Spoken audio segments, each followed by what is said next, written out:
नमस्कार। मैं स्वागत करता हूं member health NITI Aayog, health secretary and joint secretary from the ministry of health in today's briefing from the ministry of health and family welfare.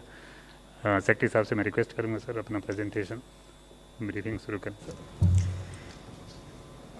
नमस्कार। हम आपको आज कोविड की स्थिति और वैक्सीनेशन की जो तैयारी है उसके बारे में कुछ तथ्य आपके सामने रखेंगे। इस सप्ताह की जो मुख्य हाइलाइट्स हैं वो ये कि रिकवर्ड केसेस की संख्या अब 94 लाख से ज़्यादा हो गई है। जो एक्टिव केसेस हैं वो लगातार घट रहे हैं और उनकी संख्या अब 3,40,000 के लगभग है। जो टेस्ट अभी तक देश में हुए हैं प्रारंभ से लेकर अब तक वो 15,55,00,000 से भी अधिक हो गए हैं। जो क्यूमुलेटिव पॉजिटिविटी है वो लगातार घट रही है और 6.37% है। लेकिन यदि आप पिछले सप्ताह के आंकड़ों के आधार पर औसत दैनिक पॉजिटिविटी को देखें तो वो 3% है। तो दोनों में गिरावट है। क्यूमुलेटिव पॉजिटिविटी भी घट रही है और डेली पॉजिटिविटी है वो भी घट रही है। लेकिन अगर हम विश्व को देखें और इसमें हम आपको डेथ्स भी दिखा रहे हैं और नए केसेस जो पूरे विश्व में हो रहे हैं उसको दिखा रहे हैं। तो ये जो पतली नीली रेखा है, the thin blue line represents deaths.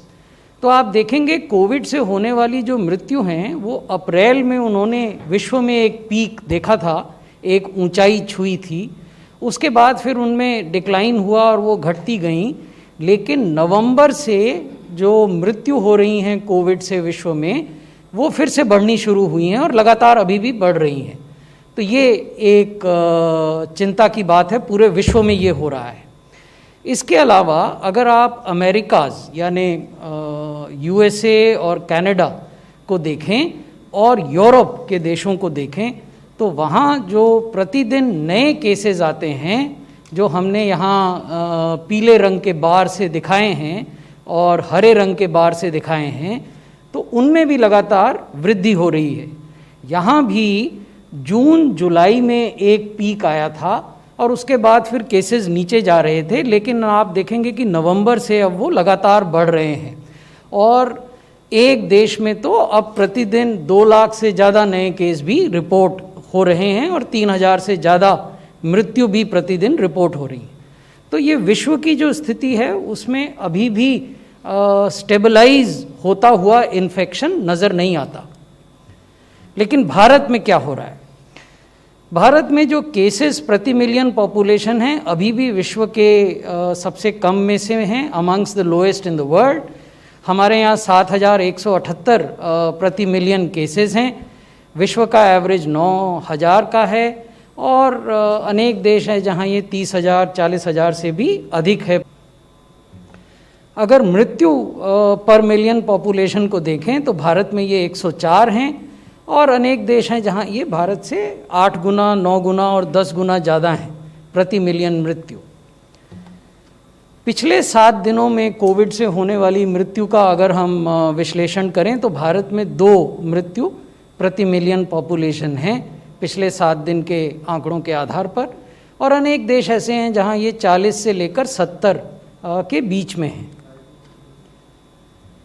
अब केस फर्टिलिटी रेट को देखें। इसका अर्थ है कि कुल जितने लोग पॉजिटिव हैं और उसमें जो कुल मृत्यु हुई उसका अनुपात। तो केस फर्टिलिटी रेट 1.45 है हमारे यहाँ। और जैसा हम पहले भी कहते रहे हैं और डॉक्टर पॉल ने भी आपको बताया है, भारत सरकार का राज्य सरकारों से और संघ शासित प्रदेशों से ये अनुरोध रहता है और ये परामर्श रहता है कि केस फर्टिलिटी रेट को 1% या उससे कम पर लाया जाए। यानी इस प्रकार से केसेस का मैनेजमेंट हो अस्पतालों में, इस प्रकार से उनको अस्पताल में समय पर लाया जाए कि कम से कम मृत्यु हो पाए। तो भारत में ये 1.45 है केस फर्टिलिटी रेट वर्तमान में। विश्व का औसत 2.26 है और बाकी देशों का कंपैरिजन हमने इसमें आपको दिखाया है। रिकवरी रेट की अगर बात करें तो हम 95% से अधिक रिकवरी कर चुके हैं। यूएसए, इटली, रशिया, ब्राज़ील के रिकवरी रेट हमने आपको दिखाए हैं। यूके और फ्रांस नियमित रूप से अपने रिकवरी रेट रिपोर्ट नहीं करते हैं, तो विश्व की जो अनेकों वेबसाइट्स हैं जो इस तरह के आंकड़ों को ट्रैक करती हैं, उसमें आपको इन दो देशों के रिकवरी रेट नहीं मिलेंगे। लेकिन जो देश नियमित रूप से रिपोर्ट करते हैं उनके साथ हमने भारत की तुलना की है और आपके सामने ये आंकड़ा रखा है। जैसा मैंने पहले भी कहा कि एक्टिव केसेस की संख्या लगातार घट रही है। सितंबर के मध्य में हमने सबसे अधिक एक्टिव केसेस देखे थे। एक्टिव केस वो होते हैं जो या तो अस्पताल में भर्ती हैं या फिर घरों में सेल्फ आइसोलेशन में हैं डॉक्टर की निगरानी में, तो वो 10 लाख से अधिक थे सितंबर के महीने में। फिर अक्टूबर में वो 9 लाख हो गए, 16 अक्टूबर में 8 लाख हो गए और फिर घटते घटते अभी 6 दिसंबर को वो 4 लाख हो गए और वर्तमान में अब वो 4 लाख से भी कम हैं, 3,50,000 से नीचे चले गए हैं। लेकिन अगर राज्यों की स्थिति को देखें तो ये वो 5 राज्य हैं जहां अधिकतम प्रतिदिन औसत मामले दर्ज किए जा रहे हैं, और ये हमने आपको वीक ऑन वीक के आंकड़े दिखाए हैं। तो आप देखेंगे कि केरल में जहां एक और नवंबर के मध्य में 5,500 केसेस प्रतिदिन होते थे वो घटे हैं और 4,600 पर आ गए हैं दिसंबर के मध्य में। लेकिन अभी भी देश में अगर आप औसतन प्रतिदिन केसेस के मामलों को देखें तो यहाँ सबसे ज़्यादा केस मिल रहे हैं। इसके बाद महाराष्ट्र का नंबर है जहाँ अभी 4,000 से कुछ अधिक केस प्रतिदिन औसतन आ रहे हैं। और जब सबसे ज़्यादा अगर पिछले 4 हफ्तों का आप आकलन करें आ रहे थे तो वो नवंबर के मध्य में थे। राजस्थान तीसरे नंबर पर है, वहाँ औसतन 1432 नए केस प्रतिदिन आते हैं, ये पिछले सप्ताह का आंकड़ा है। पश्चिम बंगाल तीसरे नंबर पर है, यहाँ 2,600 से अधिक केस हैं औसतन प्रतिदिन। पिछले सप्ताह उससे पहले और अधिक थे। अगर आप नवंबर में देखें 18 नवंबर से 24 नवंबर तो 3,600 औसतन केस आते थे। और दिल्ली देखें तो दिल्ली में काफ़ी गिरावट आई है, 6,400 से घटकर 2,129 हो गया। लेकिन दिल्ली में जिस अनुपात में नए केसेस की संख्या घटी है वो दक्षिण भारत के राज्यों के अनुपात में अभी भी कम है। आपको याद होगा कि किसी समय पहले 5 राज्यों में दक्षिण भारत के अनेक राज्यों के नाम आते थे। पंजाब की जो जनसंख्या है उसके आधार पर जो मृत्यु हो रही हैं ये चिंता का विषय है। हमने अलग से पंजाब के जो शीर्ष पदाधिकारी हैं स्वास्थ्य विभाग के उनसे बात की है और विमर्श किया है, उनको कुछ सुझाव भी दिए हैं। उस बैठक में डॉक्टर पॉल भी मौजूद थे जहां हमने ऐसे राज्यों से चर्चा की जहां औसतन मृत्यु के आंकड़े कुछ चिंताजनक हैं। अब मैं आपको वैक्सीनेशन की जो तैयारियों में कुछ नई बातें हुई हैं वो बताना चाहूँगा। हमने पिछली बार आपको बताया था कि पूरे देश में एक मल्टी लेवल गवर्नेंस मैकेनिज्म स्थापित किया गया है जो वैक्सीनेशन के कार्यों पर निगरानी रखेगा और सहायता प्रदान करेगा। राज्यों में 2 प्रकार की समितियां हैं। एक स्टेट स्टीयरिंग कमेटी है जिसकी अध्यक्षता राज्य के मुख्य सचिव chief secretary of the state chairs the state steering committee, और एक स्टेट टास्क फोर्स है जिसकी अध्यक्षता स्टेट के स्वास्थ्य सचिव करते हैं। तो सभी 36 राज्यों और यूनियन टेरिटरीज़ में इनकी बैठकें हो गई हैं।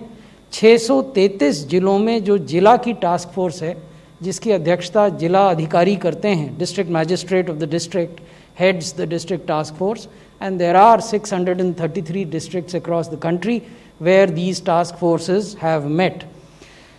23 मंत्रालय और विभाग भारत सरकार में और राज्य सरकारों में चिन्हित किए गए हैं और उनको स्पेसिफिक भूमिका बांटी गई है, और ये भूमिका है प्लानिंग से संबंधित, इम्प्लीमेंटेशन से संबंधित, सोशल मोबिलाइजेशन से संबंधित और अवेयरनेस जनरेशन से संबंधित। जब भी वैक्सीन का रोल आउट होता है उस समय इन 23 मंत्रालयों और विभागों की खास जवाबदेही रहेगी। इसके अतिरिक्त ट्रेनिंग का काम बहुत तेज़ी से आगे बढ़ा है। मेडिकल ऑफिसर्स के लिए ट्रेनिंग मॉड्यूल तैयार हो गए हैं, वैक्सीनेटर्स जो हैं उनके लिए ट्रेनिंग मॉड्यूल तैयार हो गए हैं, उनके जो वैकल्पिक वैक्सीनेटर्स होंगे उनके भी तैयार हो गए हैं, cold chain handlers, supervisors, data managers, ASHA coordinators, इन सब के ट्रेनिंग मॉड्यूल तैयार हो गए हैं। फिज़िकल ट्रेनिंग और वर्चुअल और ऑनलाइन प्लेटफॉर्म पे जो ट्रेनिंग दी जानी है वो प्रारंभ हो गई हैं सभी राज्यों में। और राष्ट्रीय स्तर पर और राज्य मुख्यालय के स्तर पर ट्रेनिंग ऑफ ट्रेनर्स, ये वो लोग हैं जो कि फिर डाउन द लाइन बाकी मैन पावर को ट्रेन करेंगे, उनके प्रशिक्षण भी पूर्ण कर लिए गए हैं, कंप्लीट हो गए हैं।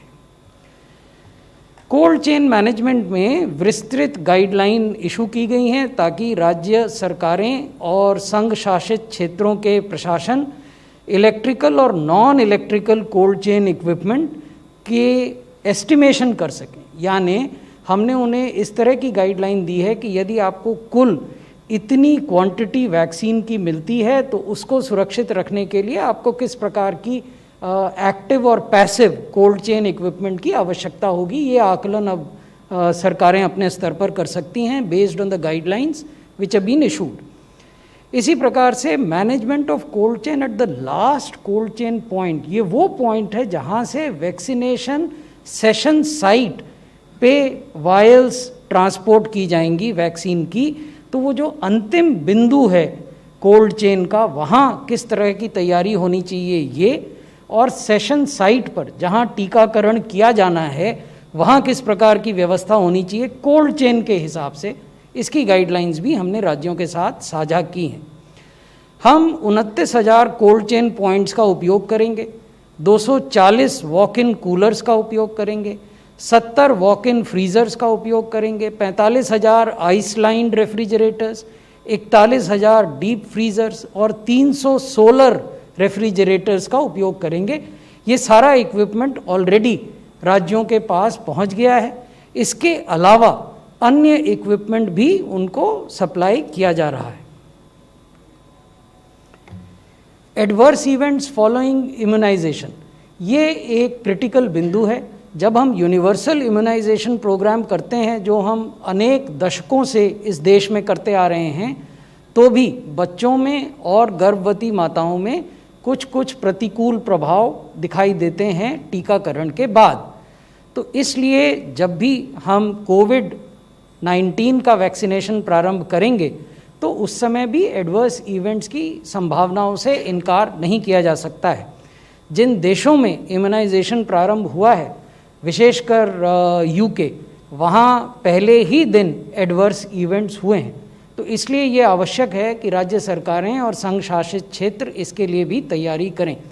तो सबसे पहला काम ये किया है भारत सरकार, जारी किए हैं infection prevention and control practices पे वैक्सीनेशन के दौरान, यानी जब आप टीकाकरण कर रहे हैं सेशन साइट्स पे क्या व्यवस्था हो जिससे इन्फेक्शन न फैले।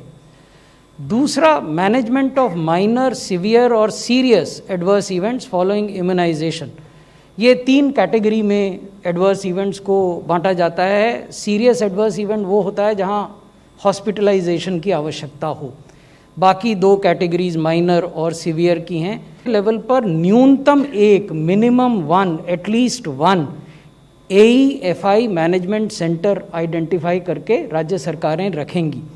ये AEFI जो सेंटर हैं ये PHC हो सकते हैं, CHC हो सकते हैं, डिस्ट्रिक्ट हॉस्पिटल हो सकते हैं, प्राइवेट हेल्थ फैसिलिटी हो सकती हैं, या कोई भी ऐसी फैसिलिटी हो सकती है जो फिक्स्ड है और जिसमें मेडिकल ऑफिसर और पैरामेडिकल स्टाफ उपलब्ध है, जिसको जैसा मैंने पहले बताया हम प्रशिक्षण अलग से दे रहे हैं how to manage these adverse events if they happen. Every session site will be mapped to one of such AEFI management centres, यानी किसी भी टीकाकरण केंद्र पर यदि कोई एडवर्स इवेंट होता है तो वैसी परिस्थिति में उस व्यक्ति को कहाँ ले जाया जाना है ये पहले से स्पष्ट रहेगा। And AEFI reporting through CoWIN, जैसा कि आप लोग जानते हैं कि हम एक डिजिटल प्लेटफॉर्म हमने बनाया है, उसका एक मोबाइल वर्जन भी है, उसमें भी हमने एक सुविधा दी है जिसके माध्यम से इस प्रकार के इवेंट्स को रिपोर्ट किया जा सकेगा। बहुत बहुत धन्यवाद। धन्यवाद सर। रिक्वेस्ट करूंगा मेंबर सर। धन्यवाद। Thank you Rajesh ji. इस हफ्ते जो मेन हेडलाइंस लेके आपके पास आए हैं उसको अच्छी तरह से एक्सप्लेन किया गया। जो उसमें मेन बात उभर के आ रही है वो एक जो कंट्रास्ट दिखाई दे रहा है अपने देश का और विश्व के मुकाबले में, वो एक क्लियर रिमाइंडर भी है और इस स्टेज पे तो एक सेटिस्फाइंग सिचुएशन भी है।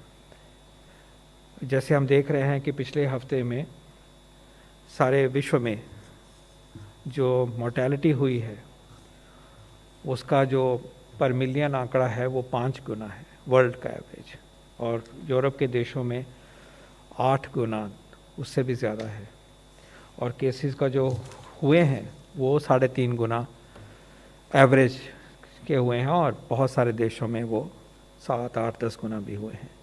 तो ये जो कंट्रास्ट अब इमर्ज हुआ है ये हमारे लिए सीख इसलिए है कि ऐसी संभावना हमारे देश में आगे हो, सेकंड पीक आए या थर्ड पीक आए, ये संभव हो सकता है। ये वायरस की फितरत में है, वायरस के बिहेवियर में है, और बहुत सारी चीज़ें जो हम नहीं जानते उसकी वजह से एक डेफिनेट प्रेडिक्शन करना असंभव है। तो ये याद दिलाता है कि सिचुएशन ठीक होके भी बहुत सारे देशों में बहुत ख़राब तरीके से और बहुत बुरे तरीके से एक भयानक पिक्चर लेके हमारे सामने आ रही है। तो we have to be very careful. So the lesson is don't take the situation for granted, and the other part of this is the optimistic scenario, reassuring thing. The good news is that the cases are declining, mortality is declining, it's well below 400 per day. Cases have come down to almost 22,000. This is the kind of number that we all experienced in the month of July. So that is very reassuring. As a nation, we seem to be now doing very well. We are saving lives. But remember, this cannot be taken for granted, because an overwhelming proportion of our people, our citizens, we all are still very, very susceptible to this virus. Don't take it for granted. So that is the first message, and of course the reassuring thing is that people are also saying that the R0 has come below 1, so the pandemic is shrinking. We should be happy about that, but cautiously happy. We are happy also to note that Delhi has made progress. यहाँ आते हैं तो आपके साथ दिल्ली की चर्चा हम ज़रूर करते हैं. So we congratulate the government of Delhi, as also all the other governments who have done so well in contributing toward such a significant control in recent times. But as Secretary Sir pointed out, there are states where we still have concern. And I want to add Uttarakhand, where still there is a worry. It is still stuck at a high level, Nagaland and Himachal Pradesh. तो वहाँ की जनता के लिए भी, वहाँ के citizens के लिए भी और सरकार के लिए भी हमें यही रिक्वेस्ट करना है कि सिचुएशन को कंट्रोल में करने के लिए हर कोशिश की जाए, और उसके प्रिंसिपल्स हम बार बार यहाँ इनंसिएट करते हैं, और मिलके हम उसको कंट्रोल करेंगे और वहाँ की सिचुएशन को और सुधारेंगे. So this is the first message, but remember, we cannot take this situation for granted. This can change unexpectedly, this can escalate unexpectedly. There is still a very long way. There is hell of a lot of virus still in our society. So that is the first part. On vaccine, there are 3 developments which are again positive developments. Firstly, this week, the Drugs Controller General of India has granted clearance for clinical trials for one more candidate vaccine from India. This is a vaccine, as you know, it was here in the news, but हम चिन्हित करना चाहेंगे कि Gennova company ने DBT की मदद से, this is a truly again an Indian vaccine. Bharatvarsh की Department of Biotechnology found to be useful enough and in the laboratory effective enough in terms of its biological functions to be taken for clinical trial phase 1, phase 2. And an important part, of this vaccine is, unlike Pfizer vaccine or some others, this vaccine, if it comes into existence, will be maintainable at normal cold chain conditions in a normal fridge. ये बहुत बड़ी बात है. mRNA vaccine -70 की बात सुनते हो, और यहाँ हम कह रहे हैं नॉर्मल कोल्ड चेन, जिसका कि हमने आपको बहुत अच्छा अपडेट दिया. तो ये पहली डेवलपमेंट है जो कि हमें गर्व कराती है, और वैक्सीन की श्रृंखला में एक अच्छी पाइपलाइन को डेवलप दिखाई दे रहा है. तो अब हमारे 3 वैक्सीन अपने हो गए हैं, Bharat biotech ICMR vaccine, Zydus Cadila vaccine, और तीसरा जिनोवा DBT वैक्सीन. इसके अलावा आपको मालूम है कि 3 और वैक्सीन ट्रायल्स में है. सीरम का वैक्सीन है, और स्पुतनिक रशियन वैक्सीन है डॉक्टर रेड्डीज लेबोरेटरी के द्वारा, और बायोलॉजिकल एक वैक्सीन है जो कि फेज़ 1 फेज़ 2 में है. तो अब हमारे पास 6 vaccine at this time are undergoing clinical trials, human trials in our nation. So ये एक बहुत इंपॉर्टेंट बात है. सेकेंडली, जो आपको ज्ञात है कि 3 वैक्सीन्स की एप्लीकेशन हमारे ड्रग्स कंट्रोलर साहब के पास हैं, और उनको एग्जामिन किया जा रहा है इमरजेंसी यूज़ ऑथराइजेशन के लिए कि उनको क्या प्रोग्राम में लाया जा सकता है. इसको it's being examined on scientific basis using the frameworks that are scientific, the frameworks that are globally aligned, and ensuring that the vaccine is safe, the vaccine is immunogenic adequately, and also it is effective in reducing the incidence of COVID-19 disease in people. ये 3 applications under considerations हैं, इनका iterative process है, data मांगा जाता है, data दिखाया जाता है, and this independent process, objective process आगे बढ़ाया जा रहा है. मैं यहाँ ये कहना चाहूँगा कि जब इन प्रोसेसेस की हम बात करते हैं तो इट इज़ नॉट 1 इंडिविजुअल और 3 people. These are people who are scientist, epidemiologist, clinicians, basic scientist, biologist, जो इकट्ठे बैठ के देखते हैं, फार्माकोलॉजिस्ट, और वो साइंस के बेस के ऊपर ये फैसले करते हैं. That and these people represent the very best, the most competent, objective individuals.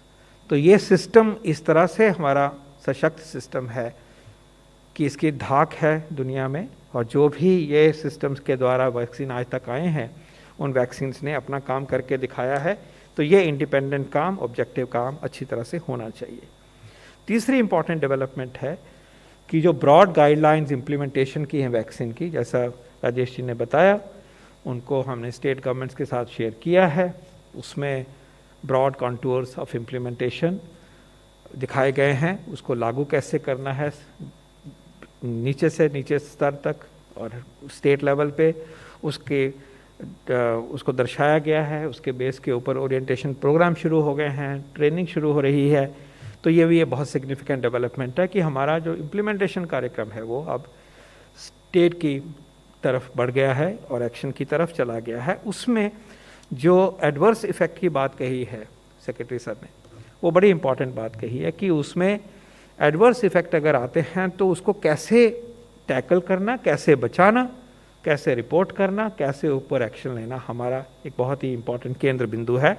और मैं ये भी बताना चाहूँगा कि इस प्रोसेस के अलावा जब भी कोई नई दवाई या नया वैक्सीन लागू किया जाएगा देश में, तो एक फेज़ 4 क्लिनिकल ट्रायल की फेज़ होती है. उसको पोस्ट मार्केटिंग सर्वेलेंस भी कहा जाता है, और वो जिम्मेवारी जो कंपनी होती है, फार्मास्यूटिकल कंपनी होती है या वैक्सीन मैन्युफैक्चरिंग कंपनी होती है, वो वॉच करती है कि अब ये दवाई आ गई है, पास हो गया सब कुछ. उसके बाद भी ट्रैक किया जाता है कि उसका कोई ऐसा एडवर्स इफेक्ट तो नहीं है, तो वो रिपोर्ट किया जाता है. तो ये भी 2 लेवल पे कम से कम सिस्टमैटिक तरीके से बाद में होने वाले असरों को पहचाना जाता है, टैकल किया जाता है, और ये साइंटिफिक प्रोसेस है. लेकिन मैं ये कहना चाहूँगा अंत में कि अगर एक वैक्सीन या 2 वैक्सीन या 3 वैक्सीन जैसे जैसे भी इमरजेंसी यूज़ ऑथराइज होकर आपके सामने आएंगे, देश में इस्तेमाल होकर आएंगे, आपको पूरा फेथ होना चाहिए कि ये वैक्सीन साइंटिफिकली प्रूवन है, ग्लोबल स्टैंडर्ड्स को मैच करते हैं, सेफ हैं और इफ़ेक्टिव हैं. आपको इसके बारे में कोई डाउट नहीं होना चाहिए. अपने इंस्टीट्यूशंस जिन्होंने इस काम को निभाने की जिम्मेवारी ली है, वो जब ये फैसला करेंगे, we must have faith, and that is very important because अपने देश की इंस्टीट्यूशंस में हमें ये छवि दिखनी चाहिए कि ये दुनिया के स्टैंडर्ड्स से भी बेहतर काम करने में की ताकत रखते हैं।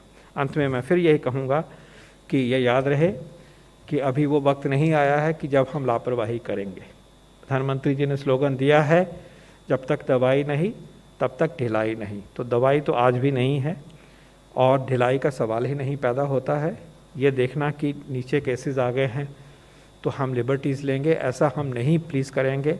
अभी आगे लंबी लड़ाई है और हमें वो सब प्रिकॉशंस लेनी है जिनका कि वायदा हम एक दूसरे से हर हफ्ते यहाँ याद दिला के करते हैं कि हम मास्क पहनेंगे, हम 2 गज़ की दूरी रखेंगे, हम हैंड हाइजीन रखेंगे, हम आयुष के प्रोडक्ट्स को अब से अपनी इम्यूनिटी बढ़ाएंगे, अपने बुज़ुर्गों को बचा के रखेंगे और हम आरोग्य सेतु को अपनाएंगे।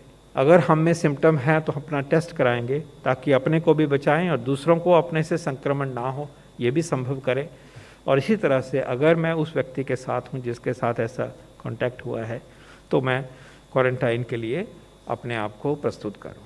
तो इन चीज़ों को हाईलाइट करते हुए, लेकिन आज एक ऐसा दिन है जब हम पॉजिटिव डेवलपमेंट्स आपके सामने लाए हैं। ये रीअश्योर करते हैं कि हमारा देश इस महामारी को पकड़ में है, इसको वायरस को हम अब काफ़ी हद तक चेज़ कर रहे हैं, कंट्रोल कर रहे हैं, लेकिन आगे कोई भी ढिलाई हम नहीं बरतेंगे। धन्यवाद। धन्यवाद sir. We take questions number 10। Sir मैं पवन हूँ दैनिक भास्कर से। सर दिल्ली के बॉर्डर पे करीब करीब सारे बॉर्डर पे हज़ारों इवन लाखों किसान बैठे हैं और बहुत इससे दिल्ली, पंजाब, हरियाणा को कितना खतरा है और देश को कितना खतरा है इससे, और इसके लिए हेल्थ मिनिस्ट्री क्या कर रही है? मैं प्रारंभिक उत्तर दे देता हूं, फिर साइंस पर आधारित तथ्यों से डॉक्टर पॉल आपको अवगत कराएंगे। जब भी एजिटेशन या धरने होते हैं तो ये स्थानीय लॉ एंड ऑर्डर अथॉरिटीज़ होती हैं जो अंतिम निर्णय लेती हैं। इसमें अंतिम निर्णय स्वास्थ्य मंत्रालय का या राज्यों के स्वास्थ्य विभाग का नहीं होता है। Doctor Paul. मैं यही कहूँगा कि जब ये इकट्ठ हुआ है उसमें वो सब प्रिकॉशन हमें लेनी चाहिए कि संक्रमण नहीं बढ़े। ये मैसेजेस पहुंचाए जा रहे हैं सरकार की तरफ से और इसमें हमें आप अपनी तरफ से भी इस बात को आगे बढ़ाना चाहिए कि इस संक्रमण के टाइम पे जो कोविड अप्रोप्रिएट बिहेवियर है उनकी तरफ ढिलाई नहीं होनी चाहिए। हमें इसके लिए सबके साथ की ज़रूरत है और मैं यही अपील करूँगा आपकी तरफ से भी, सरकार की तरफ से, कि उन बिहेवियर्स को हमें नहीं भूलना है। डेमोक्रेसी के प्रोसेसेस चलने चाहिए, लेकिन साथ में जो एक डेंजरस सिचुएशन बनी हुई है उससे अपने आप को बचना और समूह को बचाना भी हम सबकी जिम्मेवारी है। 152। So Sneha from CNN, I just want to ask you, there are some reports in Gangaram Hospital in Delhi of some sort of a fungal infection. Doctors are saying it's because of COVID and it's leading to patients losing their eyesight. Is that correct? What is your assessment? Are you aware of this also? हाँ, aware हैं, कुछ बताया गया है, information है हमारे पास। तो ये एक फंगल डिजीज़ होती है और जब डायबिटिक्स में पर्टिकुलरली इस सिचुएशन पहले भी कोविड की एब्सेंस में भी ये डिज़ीज़ आती है और ये काफ़ी डेवस्टेटिंग डिज़ीज़ होती है, एक डीप इन्फेक्शन होती है। इसका जो क्योर है आसान नहीं होता। तो कोविड में क्योंकि एक ऑलराउंड सिस्टमिक स्प्रेड होता है, डिप्रेशन होता है सब ऑर्गन फंक्शंस में, किसी में ज़्यादा, किसी ऑर्गन सिस्टम में कम। तो जैसे जैसे कोविड के बारे में ज़्यादा इन्फॉर्मेशन मिलती जा रही है, ये चीज़ें, कुछ चीज़ें सामने आई हैं।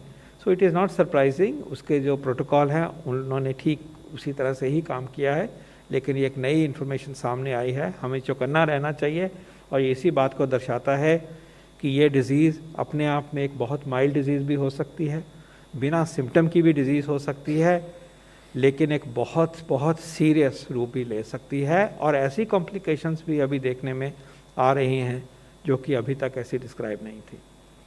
Sir, we take online question. What is the current status of emergency use authorization of COVID vaccine post SCC recommendation? How will it affect vaccine timelines in the country?